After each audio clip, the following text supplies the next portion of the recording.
Hello, everybody. Welcome into Sports by GSMC Podcast Network. I am your host, Jeremy Lapidus. Today is Tuesday, December 10th.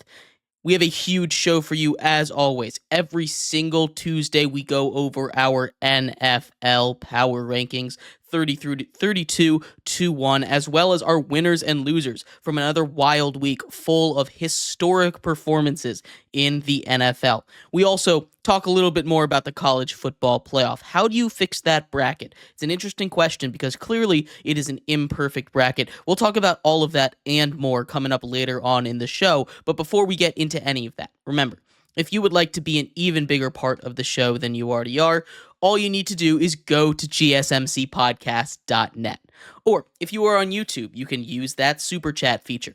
If you do either of those two things, a message should pop up on the bottom of the screen for you, me, and everybody else around the world to see. If you do have a burning question about sports, anything at all that you would like to ask, go and throw that in the comments. Throw it in the chat. I will get to it as soon as I possibly can. I appreciate everybody so much for sticking around, talking some sports with me here on a beautiful Tuesday, December 10th. But like I was saying, we're going to start off our show here today getting into the winners and losers. And we're going to start off with the winners side. This was a week of high highs and low lows. So we, instead of 5, have 6 winners and 6 losers this week. And we're going to start off with that number 6 winner. It is the Minnesota Vikings. How about that for a bounce back performance for the Vikings? They had been struggling as of late. Sam Darnold in particular really came out and was struggling a bunch.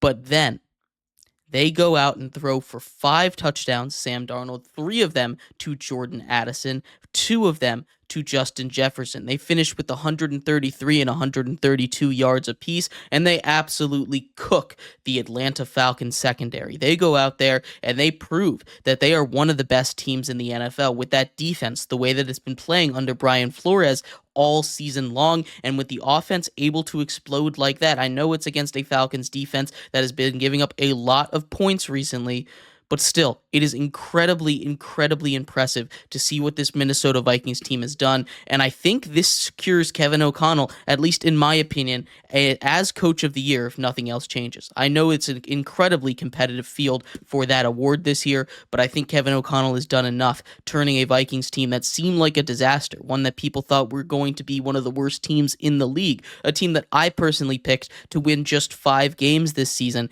into a team that's already won double-digit games. They're going to be most likely at minimum the top wild card in the NFC, only because they are in the toughest division in all of football right now. Not a bad season for those Minnesota Vikings that we thought would have another down year after everything that happened in training camp. Our number 5 winner, though, it's Bryce Young. I'm so happy to see Bryce Young doing incredible. What he's been able to do since coming back from injury, or from benching, I should say, is nothing short of amazing. Bryce Young has been one of the best quarterbacks in the league in that stretch. Since he came back, he is 4th in the league. 4th in the entire league in clutch throw percentage. He has made all the plays when they need him to. He kept them in the game against statistically the best defense in all of football in the Philadelphia Eagles this week. They have lost 3 straight games. Yes, that is true. But they have stayed in it against some really quality opponents. You take a look at who the Carolina Panthers have played over the last couple of weeks. Obviously, the Eagles, going to be the second best record in the NFC, potentially the best. The Bucs, who they kept close, but that's an undeniably talented team. They should have won that game. The refs called back a touchdown that was a touchdown. The Chiefs, 2-time reigning Super Bowl champions. Those are 3 incredibly talented teams. And before that, he won 2 straight against the Saints and the Giants. This is a great team. This is a great quarterback performance by Bryce Young, and I think he deserves a lot of flowers for what he's done. I think he should be thrown in the Comeback Player of the Year department, honestly. That's an award that's kind of muddled right now, and I know that's not really the spirit of the award. It's not really a most improved player, but that's what we did last year with Joe Flacco. So I think without a clear frontrunner for the Comeback Player of the Year, maybe we give it to a guy like Bryce Young. He has had an incredible stretch of football, and he's really shown why he was the number one overall pick.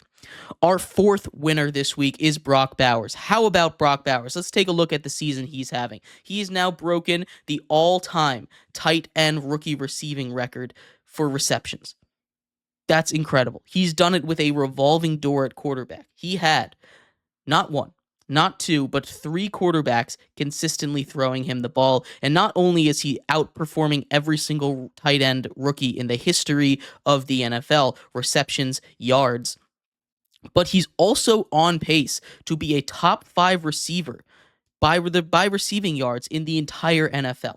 How this man is not the rookie of the year is beyond me. I know we disrespect to positions that aren't quarterbacks in these awards, but there's only one rookie this year that is going to be first team All-Pro. A rookie first team All-Pro is incredibly hard to do, and I know it's a tight end. I know it's on the Raiders, who potentially could have the number 1 overall pick this year.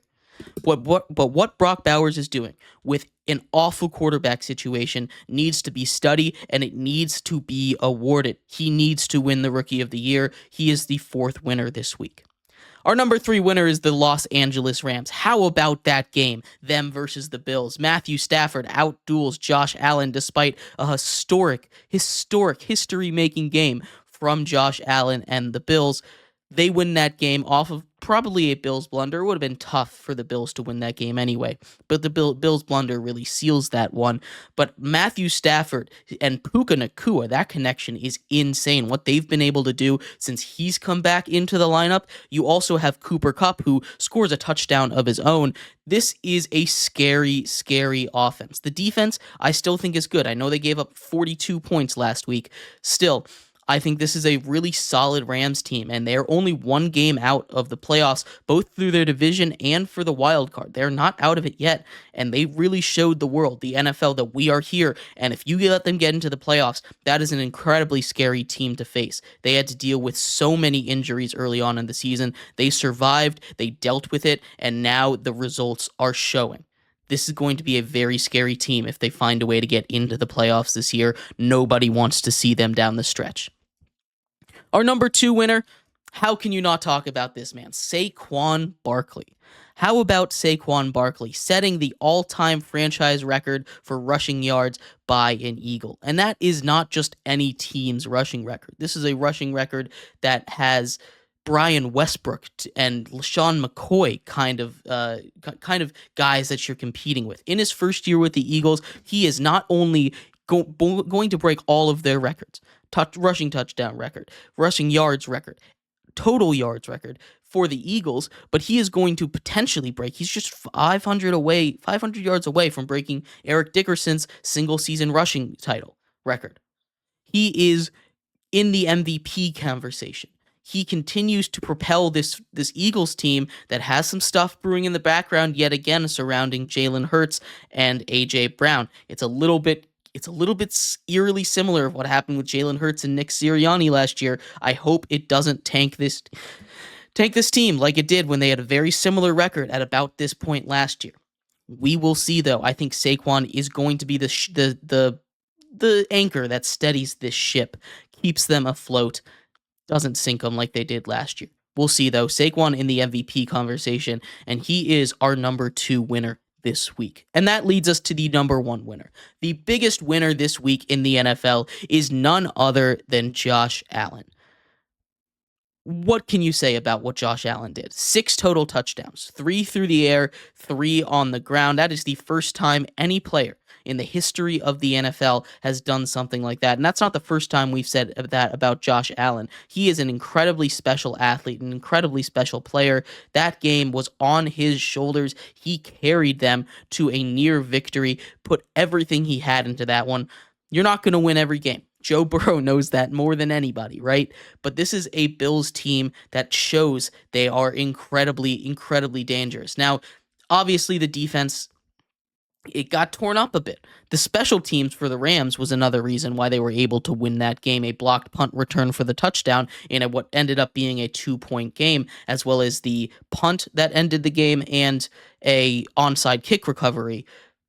That is key plays from the special teams. So we're not just going to gloss over that. But other than that, that was an incredible duel. Josh Allen has skyrocketed in MVP odds. His odds went from minus 175 to minus 400 after a loss. And we've talked a lot about the MVP race this season, right? We've talked about who's in charge, what it takes generally when you're looking at historical trends to be an MVP winner. And winning is a huge part of it, right? Almost all of the MVPs have won a division title minimum, and it really even helps to be that one seed. A lot more than most. More often than not, the MVP comes from a one seed in a conference. Now, both Saquon Barkley and Josh Allen are going to win their division. Josh Allen has already clinched the division. It hasn't quite been clinched by the Eagles yet, but I would be shocked if they didn't end up winning that division. This is going to be an insane race down the stretch. And you're saying, what about Lamar Jackson? What about Lamar Jackson? He is putting up incredible stats. There's no doubt about it. But the reason I put Lamar Jackson at third is, again, we look at these historical trends. Winning is incredibly important to an MVP award. That's why Joe Burrow is not being talked about with any of these awards. His numbers are up there with everybody else's. He's not even in consideration because the Bengals are not winning games. And that's just what comes along with the territory of the MVP. But Josh Allen winning games, even in a loss, he goes out there and he shows that he is a guy that most likely will win MVP despite some bad performances early on. We'll see what happens. I understand the argument for Saquon. I understand the argument for Lamar Jackson. I think it's going to be a very tight MVP race down the stretch, and I don't think it's clinched by any stretch of the imagination. But I think Josh Allen has found a foothold, and he is the clear number one right now. But let me know what you think. Who was the biggest winner this week in the NFL? I'd love to hear your thoughts. We're going to take a quick break. When we come back, we shift over to the losers side of things. Who were the biggest losers this week in the NFL? We have 6 of them for you. Stick around for that. We'll be right back here on Sports by GSMC Podcast Network. I feel like I'm losing my mind. Is everybody in the world blind? Please, Lord, give me a sign, a sign. I feel like I'm losing my mind. Is everybody in the world blind? Please, Lord, give me a sign, a sign. I wanna be the greatest. Everybody on the fake shit. I look around and feel like everybody is the fakest. I make this every day and I'm impatient, hoping one day I blow up from the basement. Statement, the top is so vacant. I don't hear shit that I think is amazing. Waiting for my day when I'm playing sold out shows for 1,000 faces. Hey, give me that crown, get in my way and to be put down. It ain't your place, all this my town. If I want that shit, then I'll get it right now. I'm losing it, the noose it fits. I'm losing shit, a stupid myth. You choose to live or choose to dip. You choose to fight or lose your grip and lose a gift. I feel like I'm losing my mind. Is everybody in the world blind? Please, Lord, give me a sign, a sign. I feel like I'm losing my mind. Is everybody in the world blind?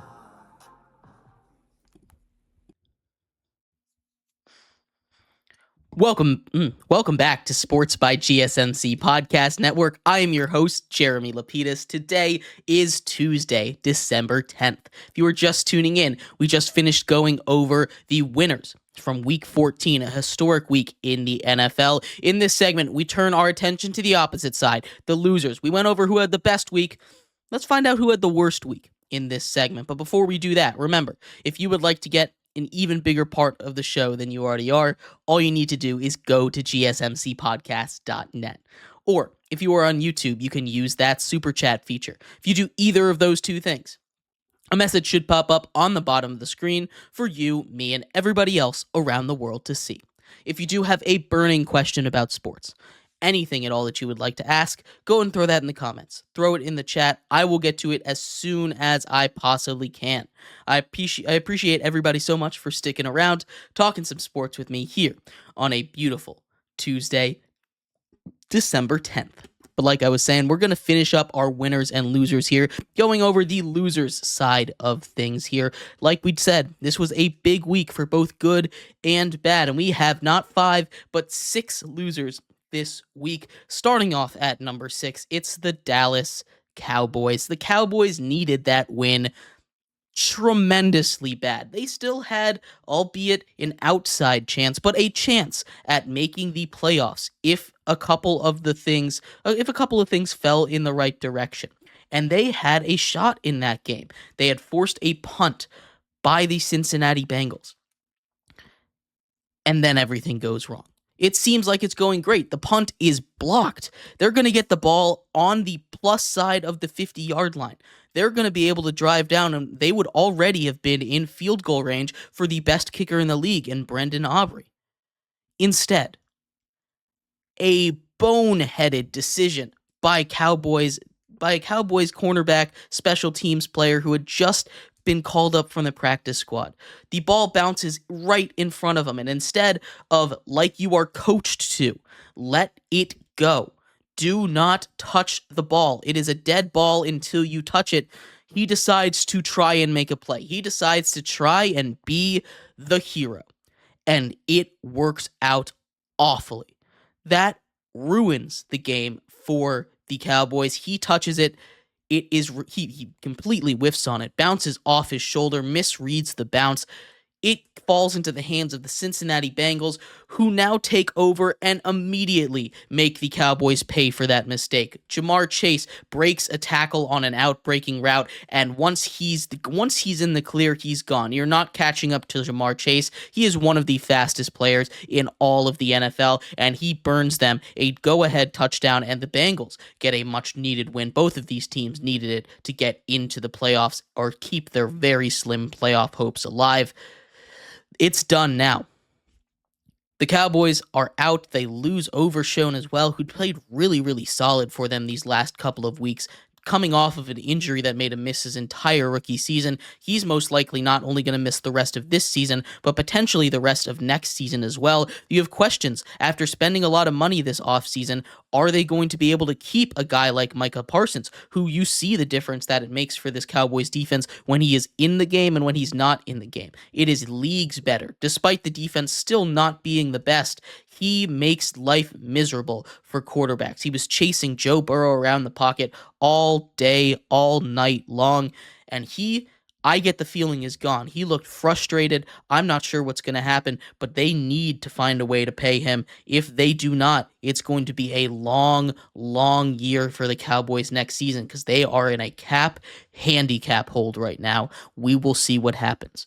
Our number 5 winner, it's the Arizona Cardinals. They had the opportunity to get back in front of this division. A massive game at home against the Seattle Seahawks. A game that was close last time they played each other, and it went pretty much the same way. They got absolutely run through. The defense that had been pretty stout all for the last 6 weeks or so let Zach Charbonnet run wild all up and down that team.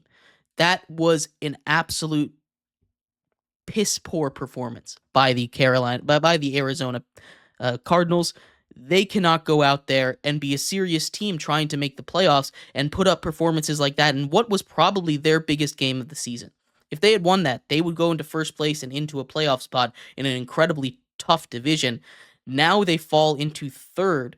They are only ahead of those San Francisco 49ers. The Rams jump them. They're a game behind the Rams now. It is just not a good look for the Arizona Cardinals, and they need to figure something out with that offense. I don't know why Marvin Harrison and Kyler Murray cannot get on the same page. I don't know if defenses are putting extra special attention onto that, but they need to figure out a way for him to get involved with the offense. You take him, a top 5 pick in the NFL draft.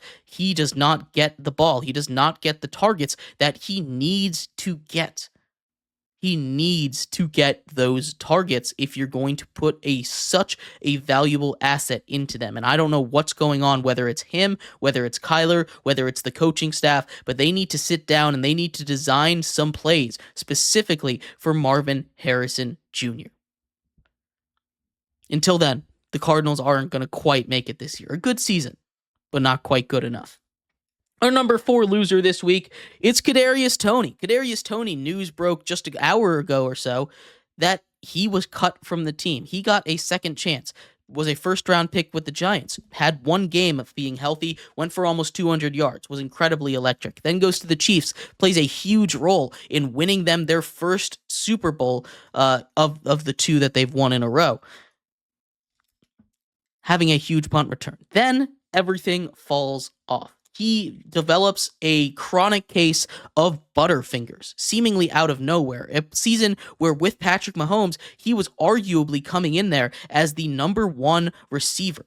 They still had a rookie, Rashee Rice, who hadn't quite developed himself, and Kadarius Toney was in a position to explode in the NFL. Instead, he drops and he gets cut. Picked up by the Browns a couple weeks ago, called up from the practice squad, and he gets put on special teams, the role that brought him so much glory in the Super Bowl, a punt returner. He fair catches his first punt, has two opportunities. His first one, fair catch, throws the ball at a Steelers defender, down by 2 scores. A 15-yard taunting penalty.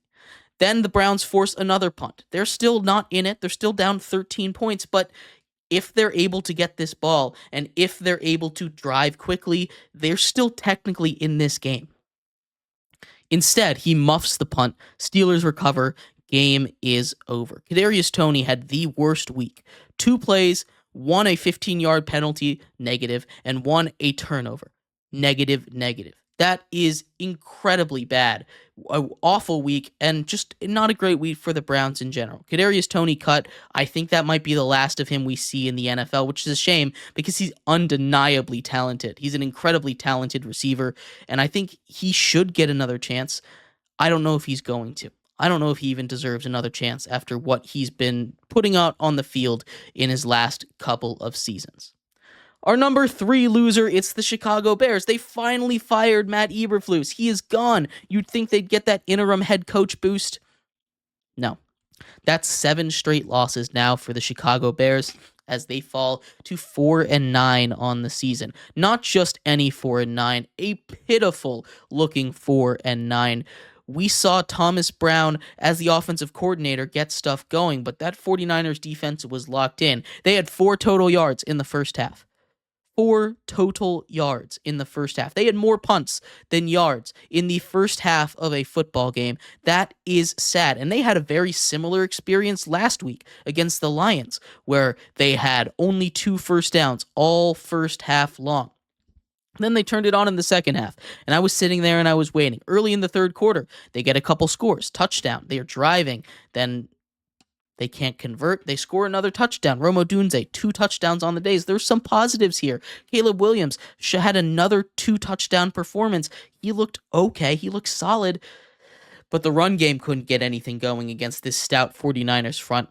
And everything else just went awful. The Bears defense has officially collapsed. I don't know what's going on with them. I wonder if it's a similar thing to Robert Saleh being fired with the Jets, where their defense collapsed. A defensive-minded head coach goes, and then the whole defensive scheme disappears. It's an interesting way to look at it. This is a Bears season that's gone, right? But this is just a brutal continuation of a brutal stretch of games for a franchise that has just not seen a lot of success in a very long time. And I feel bad for the Bears over there. Our number 2 loser is the Jets. They finally got a good Aaron Rodgers game. His first 300 yards performance since 2021. His first 300-yard performance. Devontae Adams caught a touchdown. Garrett Wilson should have caught a touchdown. Aaron Rodgers just led him a little bit too far to the outside. He still got the catch. They had some good games through the air. The defense was playing good football, and then they just can't convert down the stretch. The Dolphins come back, a massive comeback effort for them, and they go to overtime. Dolphins win the toss, drive right down the field, and you waste your first real good Aaron Rodgers performance that he's had as a Jet. And you look at that and you say, finally, everything seemed to click. They were playing stout defense for most of that game. They were really slowing down a potent attack from the Miami Dolphins. Aaron Rodgers was playing good football yet again, and they still find a way to lose. This seems like a team that's cursed, and it seems like a team that's going to continue to lose football games for a very long time.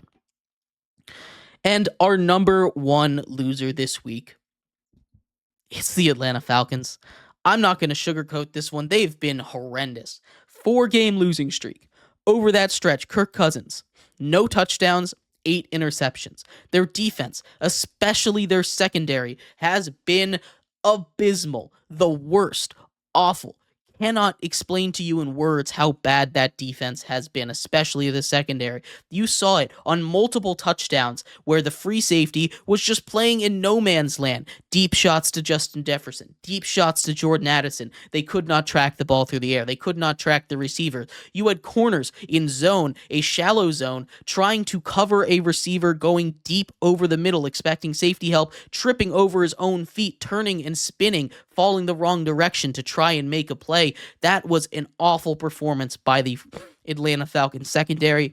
It is unacceptable. You have a defensive coach, Raheem Morris. I think he's a good coach. Kirk Cousins, I don't think this one is on him. He played good football. He kept them in the game. But that defense, especially the secondary, is awful. They need to play some more cover two, not let those deep shots go. They didn't make the adjustments they need to. The corners aren't good enough to be left on an island right now, and they need to make some real big changes on that back end of the defense. The front end is finally getting pressure. They had 3 sacks in back-to-back games, 3+ in back-to-back games.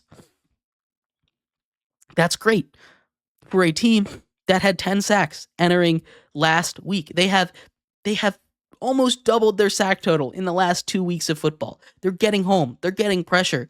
But now the secondary is failing them, and you're seeing the scores, 38, 42. These points that they're just giving up to these teams that they should not be giving up these much points to.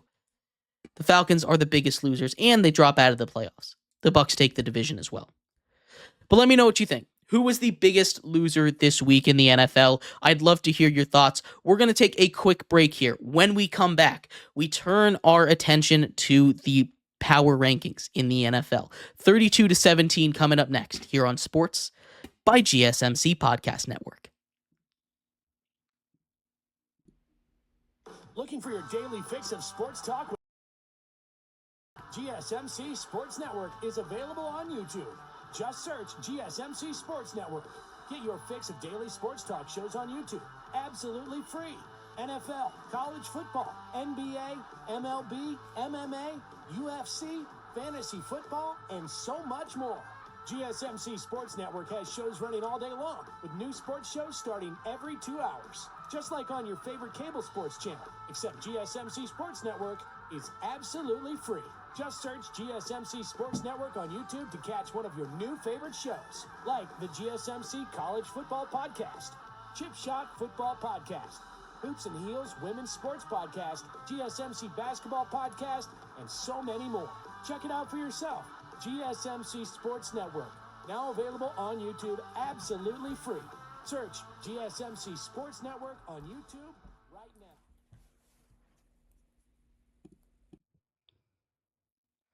Welcome back to Sports by GSMC Podcast Network. I am your host, Jeremy Lapidus. Today is Tuesday, December 10th.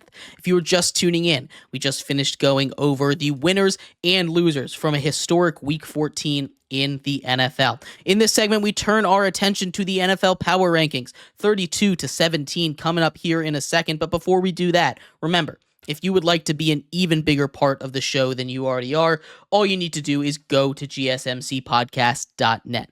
Or if you are on YouTube, you can use that super chat feature. If you do either of those two things, a message should pop up on the bottom of the screen for you, me, and everybody else around the world to see. If you do have a burning question about sports, anything at all that you would like to ask, go ahead and throw that in the comments. Throw it in the chat. I will get to it as soon as I possibly can. I appreciate everybody so much for sticking around, talking some sports with me here on a beautiful Tuesday, December 10th. But like I was saying, we're getting into the NFL Power Rankings now. Starting off at number 32, the New York Giants keep their spot as the worst team in the NFL, and they really, really played like it, didn't they? Drew Lock started off the game with an awful 0-for-8 start. Now, 2 of those were drops. One of them was a shot down the sideline that probably should have been caught. It was a little bit too far out of bounds for Darius Slayton. He ended up catching it, but it was out of bounds. Tough to judge that. It's not all going to go on Drew Lock. The defense for the Giants played really good football last Sunday against the Saints, and they probably honestly should have won that game. Instead, they find a way to lose, as all New York teams seemingly are finding a way to do this season. It's not a good look for this team. Hopefully, they can figure that out soon, but this is an abysmal Giants team that has the inside track to the number 1 overall pick. At 31, it's the Tennessee Titans, and this disappoints me, honestly. I really thought that Will Levis was going to have a breakout game against the Jacksonville Jaguars. Instead, the team is held to just 6 points. They don't make smart football decisions on the field. They had a couple of opportunities on 4th and goal to put points on the board. Honestly, I don't mind those decisions there with a bad team to go for it, but down the stretch, Calvin Ridley just walking out of bounds as a turning up field for what would have been a crucial first down on a 3rd and short, instead setting up a 4th down that inevitably ends the game for the Tennessee Titans. The defense, again, played good against what is a bad offense in the Jacksonville Jaguars, holding them to 10 points. But if you can't crack that double-digit point marker, you deserve to be near the bottom of the league, and the Titans here are at 31. At number 30, it's those Jacksonville Jaguars. Not a very good team with Mac Jones at the helm. Brian Thomas is a fun spark in a sea of darkness and absolutely nothingness. He had 40% of a target share. That's crazy. He had a huge game. He deserves to have a huge game. He did not get into the end zone. Not much offense was in that game. It's not an interesting game, but they won a slugfest, and it actually probably did not benefit them. Pushes them out of real number 1 overall pick odds. Should be a loaded draft outside of the first 2, because those 2 guys, Raiders and Giants, are most likely going quarterback, but we will see down the stretch here. At 29, it is those Las Vegas Raiders. They also the inside track to the number 1 overall pick. It's a 2-horse race at this point, and they keep finding ways to lose. Aiden O'Connell goes down with another injury. He had to have an air cast. There's a chance he plays this week, which would be wild after getting carted off with an air cast on the field. Otherwise, it's Desmond Ridder. Desmond Ridder looked okay, but that's about it. He looked just about as okay as Aiden O'Connell did, as Gardner Minshew did before both of them got hurt. We will see what happens. This is a bad Raiders team. They're not going to try to lose games. They're going to lose games. Raiders here at 29. At 28, it's the Bears. You get to a point where you just kind of feel bad for a team, right? 7 straight losses for this Chicago Bears squad, and everything is seemingly going wrong. They finally got rid of Matt Eberflus. He's finally gone, guys. It didn't matter. Only 13 points of offense. They give up 38 points to a San Francisco 49ers team that seemingly could not get anything going last week. Isaac Guerrero, coming off the bench, has a huge performance, and that Bears defense has just completely fallen off from where it was at the beginning of the season. This is a Bears team that just seemingly has lost its will to fight, and you see Caleb Williams in this picture just looking like he's done, which is not a fun thing to see with your rookie quarterback that has tons of potential. They need to make a switch, and they need to figure out how to fix it now, sooner rather than later. 27, it's the Saints. I know they get a win. They still fall 7 spots in my ranking. I think 20 anyway was way too high for them. They honestly should have lost that game to the New York Giants. And when you were in that conversation where you should have lost a game to the New York Giants, it's not where you want to be. Special teams, awful for the Saints this week. So bad. Derek Carr gets injured. They're now looking at Jake Haener, or Jake Haener probably coming back to be the quarterback. Either that or Spencer Rattler, who both of them started a game, got some reps in, did not look very good. This is a Saints team that's just not going to win a lot more games. They're going to clean up against the bad teams, but they are one of those bad teams themselves. At 26, we have the New York Jets. I raised them up a little bit. I know we just talked about how they're one of the biggest losers this week, but I was very impressed with Aaron Rodgers and his performance. People want to say he's dead. I don't think Aaron Rodgers is dead. He's not the same as he used to be, and I don't know if he's going to get a shot next season, but I think if he's off an NFL roster, he still is going to be one of the 32 best quarterbacks in the league next year. And that's it. I think he can still keep the Jets in the game. I think the Jets have some kind of dark spell over them that keeps them from being successful, and I don't know what it's going to take to fix that. But Aaron Rodgers clearly is not enough, especially at age 40, coming off of his Achilles. But what I really was impressed, especially these last 2 weeks with Aaron Rodgers, was, especially early in games, his movement is all the way back. And that's something that you haven't seen out of Aaron Rodgers all season. His ability to move around, move up and down, left and right in the pocket is just something you haven't seen all season. So there's a little bit of optimism for the Jets. Not too much because they continue to lose games. But Aaron Rodgers, I think, is starting to be fully healthy again. I think it just takes a little longer for a 40-year-old to get healthy from an Achilles injury. At 25, we have the Cowboys. What a brutal loss for them, right? A game that they seemed like everything was going to turn around. A much-needed win for their brief, slim hopes of making the playoffs, and that it all comes crashing down on a blocked punt that they had nonetheless. It's a brutal way to go out. The Cowboys, a very, very bad football team, and I think that all but seals their elimination from the playoffs. I'm very curious what this offseason looks like for this Cowboys team, because this could be one where they blow everything up, fire Mike McCarthy, or they stay the course and try and patch the holes of this bullet hole with a Band-Aid, and I'm not sure what they're going to do. I bet they're going to do the latter, but I don't think that's the right decision. At 24, we have the Falcons. I just blew up on the Falcons in our last segment, but that defense is disgusting. There's no excuse for the way that secondary played against a incredibly potent receiving core, maybe the best receiver in all of football in Justin Jefferson, and Jordan Addison, who's not too shabby himself. They burn you for 265 yards. They burn you for 5 touchdowns with just those two combined. And the secondary just looked lost out there. There's no excuse for that. The Falcons, you need to get better. This is not on Kirk Cousins, even though he has been pretty bad in your 4-game losing streak, but you need to turn it around quick. You have the tiebreaker over the Bucs, but now you're not even tied with them. You need a little bit of help to get into the playoffs now, where before you controlled your own destiny. The Patriots at 23. They had a bye week, but I like what Drake May does. They move up a little bit because a couple teams I was just absolutely disappointed with. Could not stand what they did this week. Patriots, they move up a couple of spots. I think this is a team that's not going to win many games, but they will keep it close because Drake May is a good quarterback in this league. Browns at 22. You can't punish them too much for a loss. They still have Jameis Winston. You're going to ride with the chaos. You're going to ride with the highs. You're going to ride with the lows. You're going to ride with the lefts and the rights with Jameis Winston as well, and that's just what's going to happen when he's your quarterback. This one's not even really on him. We talked about Kadarius Toney. He kind of sabotaged this game. He's no longer on the team. Not that they were going to win anyway, but Cleveland Browns, I'm not going to punish too much. I moved them down just one spot after this week. I still think this is a team that's just about where we thought they were anyway. 21 is the Colts. They're on a bye, but they're the only team in the AFC that outside of division races I think can still make some noise for a playoff spot. They got some help with the Chargers loss this week. They're still in it. They've got a pretty light schedule, and if Anthony Richardson can continue to play the way that he's been playing since he's been benched, there's a real shot that they can find a way into the playoffs, especially rested after a late bye. That's huge for teams to get this late bye. We'll see if they can go on a roll down the stretch here.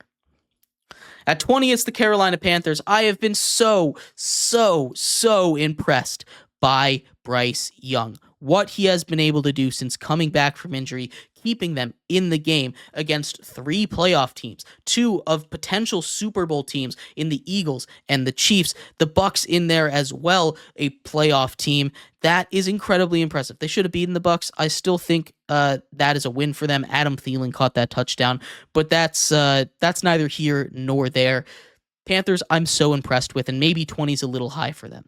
But I have no quips with this at all. I am so impressed with this team, and they can beat up on any of the teams that are behind them on this list. I thoroughly believe that. At 19, we have the Bengals. I wanted to move them up a little bit, but that defense is still really bad. There's no excuse for how bad that defense is. Joe Burrow, Jamar Chase, T. Higgins, incredible duo, incredible trio.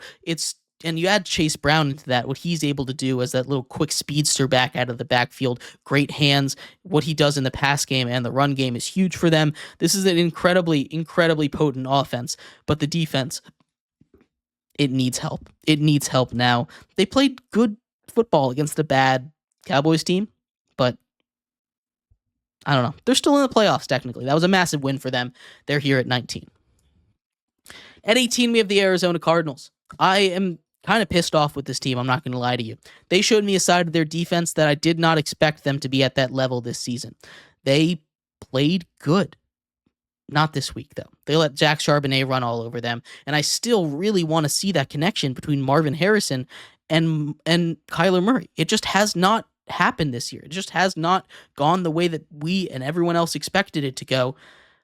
I like this Cardinals team. They still have an outside shot at the playoffs, but that was a brutal loss for them. That was a must-win game for both the Seahawks and the Cardinals on the losing end of it. And at number 17 with the Miami Dolphins, they moved down a couple spots because they let the Jets nearly beat them. They probably shouldn't have won that game. You're getting some more contributions from your star receivers. Jonnu Smith has been playing great, but Tyreek Hill catches a touchdown. Jalen Waddle has yet another big game. Tua looking more comfortable. He has been incredible since coming back from that concussion. And the Miami Dolphins, they're not out yet. They don't really stand much of a chance, but they're not out yet. Keep an eye on them down the stretch here for the playoffs. But we're going to take a quick break here. When we come back, we turn our attention to the second half of the NFL Power Ranking, 16-1, the top half of the NFL, coming up next here on Sports by GSMC Podcast Network.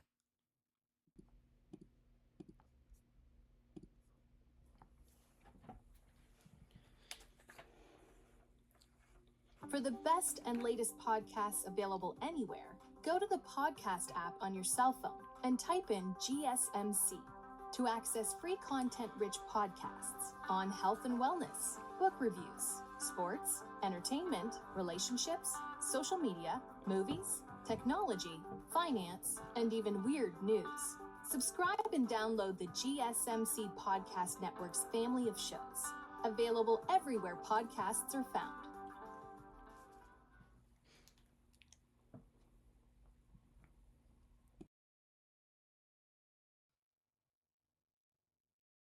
Welcome back to Sports by GSMC Podcast Network. I am your host, Jeremy Lapidus. Today is Tuesday, December 10th. If you are just tuning in, we just finished going over the first half of the NFL Power Rankings, 32-17. In this segment, we finish up the NFL Power Rankings, but before we do that, remember, if you would like to be an even bigger part of the show than you already are, all you need to do is go to gsmcpodcast.net. Or if you are on YouTube, you can use that super chat feature. If you do either of those two things, a message should pop up on the bottom of the screen for you, me, and everybody else around the world to see. If you do have a burning question about sports, anything at all that you would like to ask, go ahead and throw that in the comments. Throw it in the chat. I will get to it as soon as I possibly can. I appreciate everybody so much for sticking around, talking some sports with me here on a beautiful Tuesday, December 10th. But like I was saying, we are going to get into the final half of the NFL Power Rankings here at number 16. The San Francisco 49ers, a big win for them to stay alive in the division race for that NFC West title. They needed that one in the worst way. They had a blowout win against the Bears. They showed me, honestly, what they expected to be at the beginning of the season. I need to see that consistently before I really start to believe in them, but they move up a couple spots into the top half now. At number 15, the Texans. They had a bye week, but a couple teams did surpass them with what they were able to do this week and how much it impressed me. The Houston Texans, still a very good team. I'm very concerned about that offensive line. I'm a little bit concerned about that defense, but with the addition of Nico Collins, as long as he can stay healthy, I think this team can stay in the game with just about anybody, especially with the run game with Joe Mixon. At 14, we have the Seahawks, a massive win, a potentially division-clinching win. Now, it obviously isn't the actual division clincher, but they're now 3-1 in division play. They have sole possession of first place, and that was a game that they desperately needed. If they had dropped it, they would have fallen out of the playoffs, and they wouldn't need help to get back in. The Cardinals would have been back on top there. Instead, they have a one-game lead over the Rams at this point. The Rams, who showed me a lot this week. It's going to be a tight race between them. They still have to play each other one more time. That's going to be a huge game for the division. The Seahawks at 14. There they are. The Los Angeles Rams at 13. When they play each other, that game will most likely be for the division. Now, obviously, all four teams are still in the division, so it's not over quite yet. But what the Rams were able to do against a good Bills teams, one of the best teams in the entire NFL, hold them back despite a 6-touchdown performance from Josh Allen was incredibly impressive, and I cannot wait to see what this team does as it continues to get healthy and more together. This is a very dangerous Rams team that you do not want to see in the playoffs.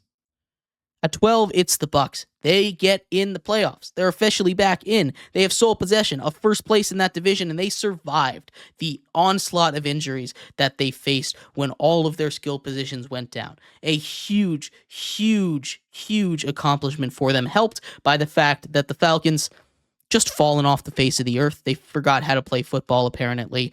But the Bucs, they continued, even without their weapons, to play it close. We saw McMillan score 2 touchdowns this week. That was incredibly, incredibly huge for them. Mike Evans in danger of not reaching that 1,000-yard mark. It's still possible, but he needs to pick up the pace a little bit. The Bucs, a very scary team. Again, another team that doesn't have the prettiest record, but you don't want to see them in the playoffs because they will fight tooth and nail in that game.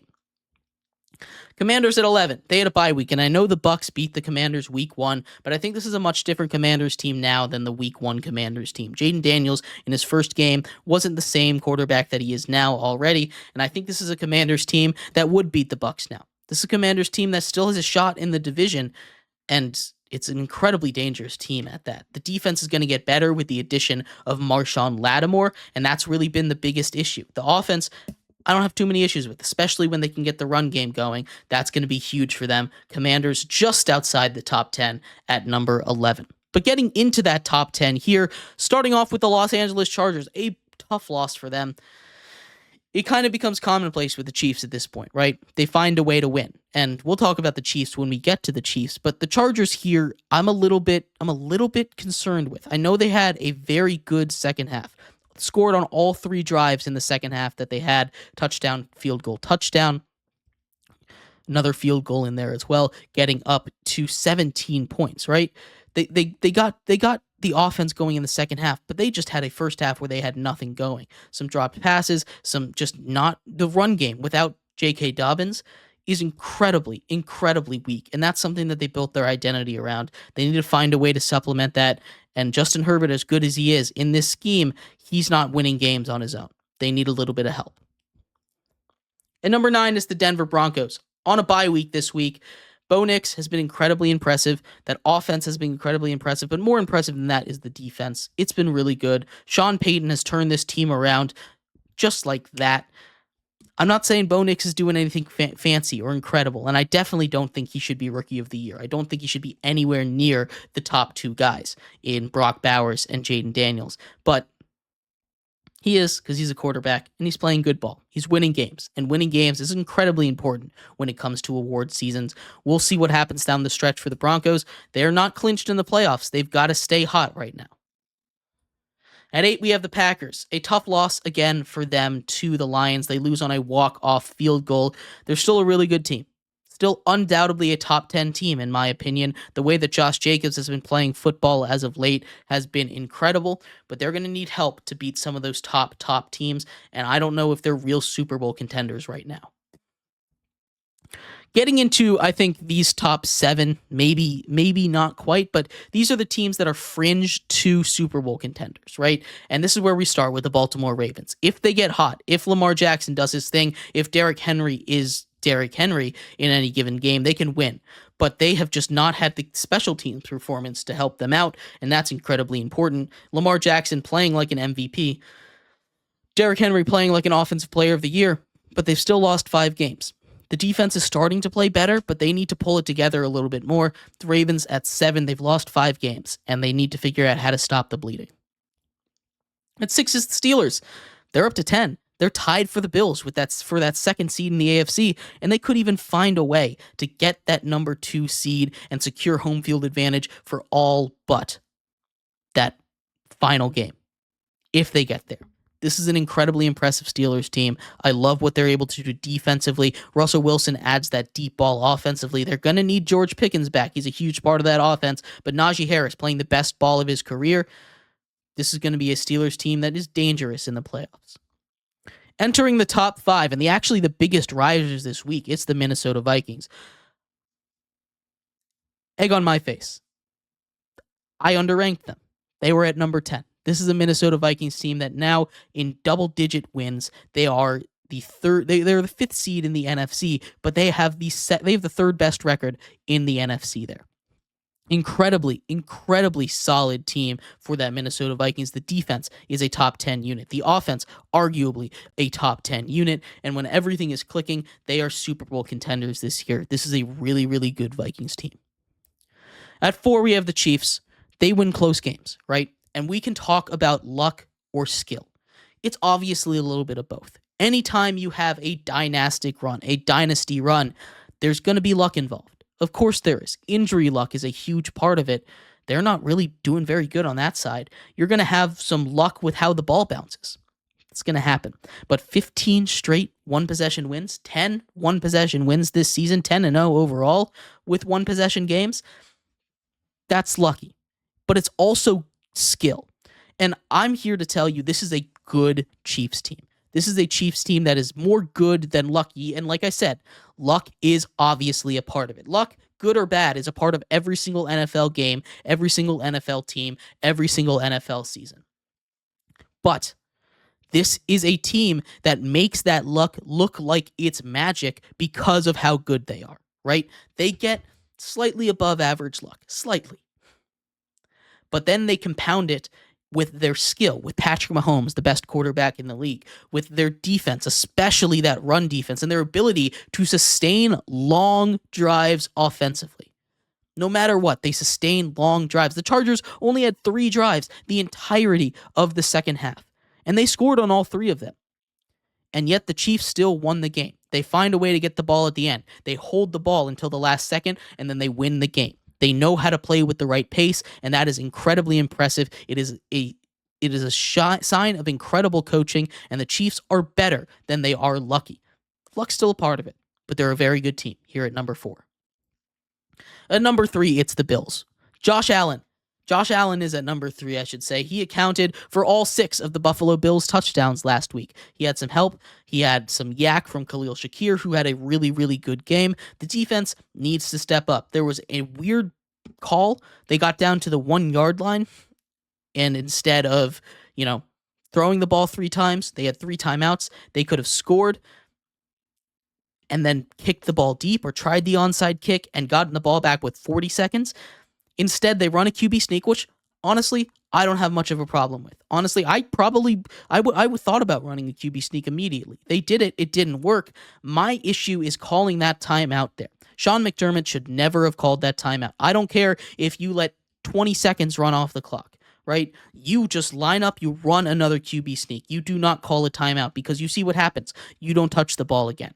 Instead of getting the ball back with 20 seconds potentially, if you just let that play clock run and run another QB sneak, you now don't see the ball again. And that's just a blunder by Sean McDermott and the Bills, and it's why they lost this game. Now, they probably wouldn't have won that game anyway. But who am I to say? The way that Josh Allen was playing football, they might have found a way to do it. He's in the MVP conversation. Josh Allen and the Bills are at number 3. Number 2 goes to the Eagles. I'm a little concerned about this Eagles team. I am. That defense, best in the league. Not concerned about that. The running game, one of the best in the league. You have an MVP candidate at running back. Not concerned about that. The offensive line, definitely not concerned about that. What I am concerned about is with the passing game. There is some tension in that wide receiver room between A.J. Brown and Jalen Hurts. And it is going to potentially tear this team apart. We like to talk about wide receiver divas. I saw a really good clip from Philadelphia Sports Radio where they broke down the history of this team's issues, interpersonal issues. December of 2023, there were reports of Jalen Hurts' issues with leadership. They're saying that he's a different person since getting his new contract. Then there's the issue with him and Nick Sirianni. That's obviously been a conversation for all of the season. They seem to have patched it up, but now you have Jalen Hurts and A.J. Brown. And Jalen Hurts has been a part of all of these huge team drama issues. It's an issue. I don't know what's going on with that, but they need to figure it out, and they need to figure it out fast. Otherwise, this team is going to fall off like they did last season. I'm not quite concerned yet because they're still winning games, but they're letting the Panthers hang close. They're letting these teams that they should be winning by a lot hang close. And I'm going to give the Panthers credit on that. I think the Panthers played great football. Arguably should have won that game if Xavier Legette catches that ball down the stretch. Tough catch. Not going to put too much on him for that. But Eagles need to find a way to smooth out the tension. Otherwise, they're going to have an early exit and yet another very angry fan base. And at number 1, it's the Detroit Lions. They just win games, right? That it was an incredibly gutsy call by Dan Campbell to go for it at that point in time when they just could have taken the points and gone up, given the ball back to the Packers with 30 seconds and no timeouts. That was a risky play. It worked. I'm a little worried that it's going to come back and bite them. But that's their identity. I don't mind them doing it as long as it works. The Detroit Lions are the best team in football. They have an incredible running game. Tim Patrick adds a whole nother element to that passing game, just a reliable third option for them, and that's huge. But running through the top 10 real quick. At number 10, Chargers, 9 Broncos, 8 the Packers, 7 the Ravens, 6 the Steelers, 5 the Vikings, 4 the Chiefs, 3 the Bills, 2 the Eagles, and number 1, the Detroit Lions. Let me know what you think of this list. I'd love to hear your thoughts. We're going to take a quick break. When we come back, we turn our attention to college football. How do you fix that college football bracket? Find out next here on Sports by GSMC Podcast Network.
Welcome back to Sports by GSMC Podcast Network. I'm your host, Jeremy Lapidus. Today is Tuesday, December 10th. If you were just tuning in, we just went over the NFL Power Rankings 32-1.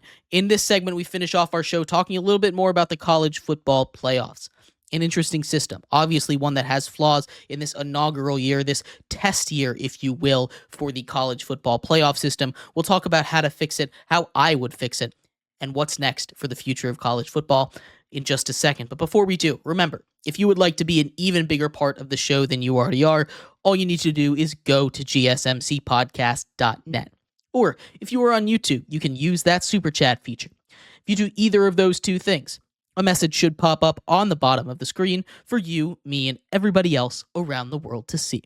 If you do have a burning question about sports, anything at all that you would like to ask, go and throw that in the comments. Throw it in the chat. I will get to it as soon as I possibly can. I appreciate everybody so much for sticking around, talking some sports with me here on a beautiful Tuesday, December 10th. But like I was saying, in this segment, we're going to finish off our show talking a little more college football. Obviously, the college football playoff bracket isn't perfect. This is a 12-team college football bracket, and when you have 12 teams, when you have 64, when you have 68, as we see in the NCAA college basketball tournament, someone's always going to be mad. My team should have gotten in. There's no way to make everybody happy. So we're just going to go with, hey, 12 teams is the ideal number. Okay, we're going to play in that hypothetical, so we're not going to expand this to 14, to 20, to 25, whatever you want to expand it to. We're just going to play with that 12 is the perfect number. Now, how do we fix a hypothetical 12-team college football playoff bracket? Now, as it stands right now, the first 4 seeds get a bye. That's how the bracket works. The first 4 seeds go to the conference winners. The top 4 conference winners. The top 5 conference winners get in, which gives you that chance for a group of 5 team to get into the college football playoff, which I really like. We're going to keep that the same. We're going to keep 5 conference champions in. Gives that group of 5 representative. It makes the group of 5 season matter. It makes people pay attention to the group of 5 teams, the top group of 5 teams, which I think is really important, especially in this era of NIL, where you have teams like you saw Michigan just flip a recruit because they had money. The group of 5 team is not going to be able to do that, so you need them to get some media attention. And when they get the media attention, they play big games, their brand grows a little bit, and maybe they have a chance to stay alive in an ever more competitive college football environment. So I think it's cool that you have now 5 conference champions. The main thing I would fix with this bracket, and the main thing I think that most people want to fix or have an issue with, is the fact that now they give an automatic bye to those 4 conference champions, right? And I think that's a fair argument, right? I want the conference championship game to mean something, and the committee wants the conference championship game to mean something. They showed that by keeping SMU in and kicking Alabama out. A decision that, by the way, I don't think should be controversial at all. Alabama did not deserve to get into the college football playoffs. Regardless of that, they showed that they want the conference championship games to mean something. And I'm full-heartedly, 110% on board with that sentiment, which is why I still think we should give those auto bids to the top 5 conferences and do 7 at-larges. I think it's completely fair. But I think they should still have the top 4 teams in the country, not the top 4 conference champions, be the ones that get the bye. If you played good enough to be the 4th best team in the country, you should not have to play an extra game.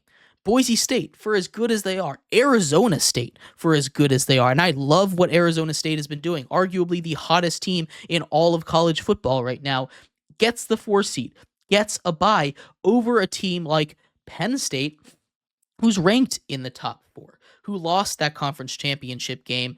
And yes, I'm well aware Arizona State wins that game. That's fine. You want to move them up? They're still not in the top 4 of the country. Put the top 4 teams with the bye. But if you're not willing to bend on that, if you're not willing to say conference championships would mean nothing if we did that, fine. I'll relent a little bit. I have yet another solution for you. I'm a man of many ideas. And it's very simple. Honestly, I think this should have been the way that they do it anyway this season. Reseed the playoffs after every single round. Give the true advantage to the number 1 seed in the country. As it stands right now, Oregon arguably has the toughest path in the nation, while Penn State, the 6th seed, SMU, the 11th seed, arguably has the easiest. Now, I'm not going to say that any team in the playoff is a cakewalk. I think all 12 of those teams deserve to be in the playoffs. I think they got the right 12 in. But if you're not reseeding, if you're forcing Oregon to play either Ohio State again or Tennessee, that is not fair to them. Why don't you have them play potentially a Clemson if the Clemson wins, or SMU if SMU wins? You need to reseed. I think that's something that every single sport should do. Really? I really do think that. I don't think there's a reason not to reseed anyway, because you want to give your number 1 team an advantage because you want the regular season to matter. And I think that's the best way to do it. There are 2 ways to fix this. And I think really you take those 2 together and you make the perfect 12-team bracket. You do the same thing. 5 conference championships automatically get in. Now, where you put them doesn't matter to me. If all 5 of the top conference champions somehow end up being outside the top 25, put them 12, 11, 10, 9, 8, right? Do that. Top 7 now have just the top 7 in the country. Give the top 4 teams a bye. And for God's sake, reseed the playoffs. At a minimum, reseed the playoffs. Now you can come up with these solutions. Oh, a 14 team would be perfect. Oh, a 20 team would be perfect. You're never going to make everybody happy. It's just not going to happen. Get rid of the group of 5. No, don't get rid of the group of 5. The group of 5 needs to be in there. You're never going to make anybody happy. You're never going to make everybody happy. But I think that's the best of a bad situation. Now, I'm sure they're going to expand after 2 years. I'm actually almost 100% sure about that because they're going to make more money. They're going to say, ooh, people like watching the playoffs. Let's make it 14 teams. Let's make it 16 teams. Let's make it 25 teams. Shoot, let's make it 100 teams. I doubt they ever get that high, but they're going to expand this, no doubt about it. I just think they need to learn from this experience. They need to give auto bids to conference championships. They need to reseed, but they need to respect the top teams in the nation more than anything, and they need to give them those buys. But let me know what you think. I'd love to hear your thoughts. Thank you, everybody, so much for tuning in to today's episode of Sports by GSMC Podcast Network. I have been your host, Jeremy Lapidus. We'll be back tomorrow talking all things sports. We'll talk everything that's going on in basketball with our NBA power rankings and more. I'll see you then. You'll have a good one. Bye-bye.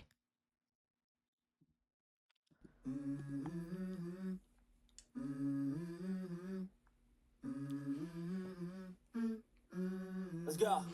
I wake up to a little bit of drool on my pillow, feel like it's gonna be a bad day. Yeah, I'm tired of shit, and the coffee ain't hit yet. Damn, ain't that great. I don't wanna go.